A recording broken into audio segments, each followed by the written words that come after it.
झाली की हे माझ्याबरोबर 3 टर्मला आमदार म्हणून त्यांनी या बांद्र्याचं प्रतिनिधित्व केलेलं आहे। ते 4 वर्ष राज्य मंत्रिमंडळामध्ये देखील त्यांनी काम केलेलं आहे।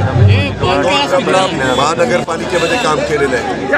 उन्नरी नेतृत्व स्वर्गीय सुनील दत्त साहेबांच्या नेतृत्वाखाली तयार झालेला हा कार्यकर्ता सगळ्यांच्या मध्ये मिळून मिसळून नेहमीच बाबांनी काम केलंय आणि बाबांचं फक्त मुंबईपुरतं काम नाही आहे तर महाराष्ट्रामध्ये अनेक ठिकाणी त्यांच्या विचाराचे कार्यकर्ते आहेत, त्यांच्या विचाराचे लोक आहेत। आज देखील पक्षामध्ये प्रवेश करत असताना वेगवेगळ्या भागातले असंख्य बाहेरचे कार्यकर्ते, महिला, तरुण, काही सरपंच होते, काही माजी जिल्हा परिषद तालुका पंचायतीचे सदस्य होते, काही नगरसेवक त्या ठिकाणी होते, असे अनेक क्षेत्रातले वेगवेगळ्या ठिकाणचे काम करणारे कार्यकर्ते आले। कुणी पक्षामध्ये आल्यानंतर त्याच्यामध्ये बेरीजच होती। आज त्यांची ताकद आहे, आज तुम्ही त्यांचे विचार ऐकलेले आणि आम्ही पण आमची मांडलेले।